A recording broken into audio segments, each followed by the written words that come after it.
Құрметті оқушылар, бүгін біз 11 сынып дүниежүзі тарих пәні бойынша 2-ші тоқсанға арналған 90-дық жиынтық бағалау арналған тапсырмалары қоғамдық гуманитарлық бағыт бойынша талдап орындайтын боламыз. Алдарыңызда бірінші тапсырмада біз тарих деректі негізге ала отырып төмендегі сұрақтарға жауап береміз. Екінші тапсырмада кестеде көрсетілген азаматтық қоғам институттарының қалыптасуына әсер ететін құқықтық мемлекеттің қағидаларын анықтайтын боламыз. Үшінші тапсырмада Ялта Потсдам халықаралық қатынастар жүйесінің ыдырауына идея формасы арқылы талдайтын боламыз. Төртінші тапсырмада кестедегі бос орындарға халықаралық қауіпсіздікке қауіп тудырып отырған қателер мен олардың мағынасын жазатын боламыз. Және бесінші тапсырмада дерек көзді және өз білімімізді қолдана отырып, қазіргі кездегі халықаралық қатынастардың даму тенденциялары бойынша сұрақтарға жауап береміз. Онда құрметті оқушылар, талдау жұмыстарын бастайық. Бірінші тапсырма бойынша тарихи деректі негізге ала отырып, төмендегі сұрақтарға жауап берейік. Алдарымызда ақш-тың тәуелсіздік декларациясы өзінде көрсетілген. Енді дерек кімдерге арналып жазылған? Бұл король, колонизатор және әлем жұртшылығына арналған. Екінші, деректе баяндалған ақпарат қандай тарихи оқиғалармен байланысты? Бұл әрине Американың тәуелсіздік үшін күресіне. Үшінші, деректе қандай мәселелер көтерілген? Адам құқықтары мен бостандықтар мен биліктің ауыспалы жүйесі туралы баяндалады. Төртінші, құжаттың тарихи маңызды баға беріңіз, кем дегенде 2 дәйек келтіріңіз. Американың тәуелсіздікке бастар жолындағы негізгі қадамдардың бірі болды. Алғаш рет құқықтық мемлекет идеяларын заң түрде бекіткен, егемендік қағидаларын жариялаған мемлекеттік құжат болып саналады. Декларацияда адам құқықтары мен бостандықтары жарияланғаннан кейін ол тек американдықтар емес, әлем елдеріне ықпалы зор болды. Себебі ол бүкіл әлемдегі адамдарды бостандық пен теңдік үшін күресуге шабыттандырды. Алдарыңызда құрметті оқушылар, міне мұрағаттан алынған тәуелсіздік декларациясы алдыңғы беті бейнеленіп тұр. Бұны тәуелсіздік декларациясының құжаттарына көптеген америкалық жүрегінде орын алғанның белгісі болып табылады. Көпшілік алдында көп жылдар бойы көрсетілген бұл құнды құжат ұмытылып тозаққа ие болды.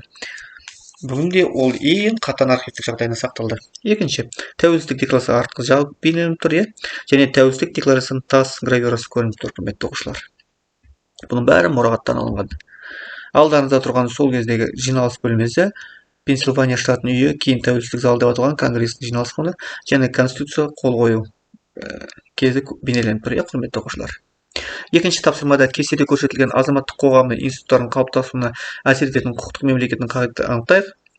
Бұнда мемлекет пен тұлғаның өзара жауапкершілігі, қоғамдық ұйымдар, азаматтық ұйымдар ерікті негізде құрылады. Оларға қоғам өміріндегі әртүрлі салаларда құрылған бірлестіктер, ұйымдар, ассоциациялар, одақтар, орталықтар, клубтар немесе ресурстар жатады. Мемлекеттік биліктің дербес тармақтарына бөлінуі, саяси қозғалыстар және партиялар, мемлекеттік биліктің жергілікті өзін-өзі басқарудың өкілетті және атқарушы органдарында азаматтардың түрлі әлеуметтік топтардың мүдделерін саяси еркін білдіру және оларды қалыптастыруға бағытталған азаматтардың ерікті бірлестігі. Адам мен азаматтың құқықтық қорғалуы, жекеменшік институты, азаматтық қоғамның экономикалық негізін теңдей мойындау, қорғаудың заңды кепілдіктермен қамтамасыз етілген жекеменшік түрлерін саналуындағы және жекеменшік иелерінің егемендігін құрайды. Және үшінші тапсырмада бізде Ялта Потсдам халықаралық қатынас жүйесі ыдырау бойынша идея формасы арқылы талдайтын боламыз. Ай бойынша, яғни тарихи оқиғалардың себептерін анықтаңыз. Социалистік елдерде ескі саяси жүйе ыдырап, жаңа үкіметтің құрылуы, яғни КСРО мен Варшава шарттық ұйымының ыдырауы. Бұнда секінші елдерде сипаттаңыз. Шығыс Еуропаның көптеген елдерінде барқыт революциялардың орын алды. 1991 жылы шілдеде Варшава шарттық ұйым мен сол жылы желтоқсан айында КСРО-ның субъекті ретінде өмір сүруін тоқтатуы және осы себептердің тарихында оқиғаға қалай ықпал еткенін түсіндіріңіз. Қырғыз соғысының тоқтауымен бірыңғай әлемдік қауымдастық құру үдерісі аяқталды. Халықаралық қатынастар күштерінің мәні мен ара салмағы өзгерді. Осы себептердің қаншалықты маңызды болғанын талдау жасаңыз. Биполярлық жүйесін бірполяр жүйеге өту және стратегиялық қарулардың жаппай қысқаруы, құрметті оқушылар. Және төртінші тапсырмада бізде кестедегі бос орындарға халықаралық қауіпсіздікке қауіп төндіріп отыратын қатемелер мағынасын жазыңыз. Сепаратизм бұл мемлекет аумағынан жеке мемлекет сессия құру мақсатында бөлектену немесе автономия алу саясаты және жекелену ісі.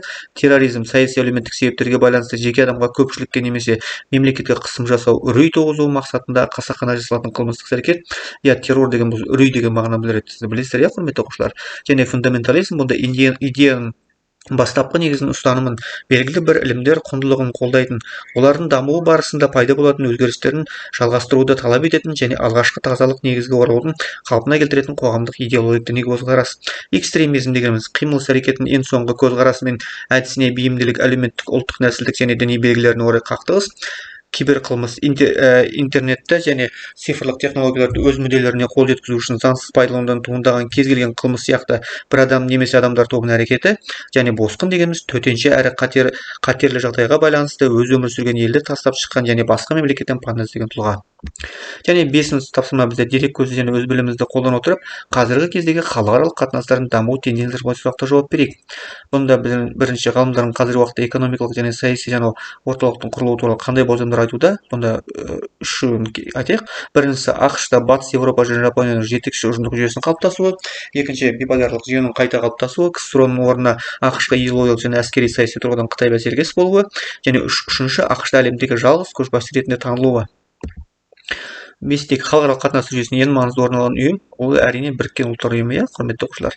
Және 5-те әлемдік аренада ықпалы зор трансұлттық корпорацияға мысал келтіріңіз. Ол Coca-Cola, Samsung, McDonald's, ExxonMobil тағы да сол сияқты. Құрметті оқушылар, біз толық талдап болдық. Қандай да бір сұрақтар болса жазыңыздар. Мен әр уақытта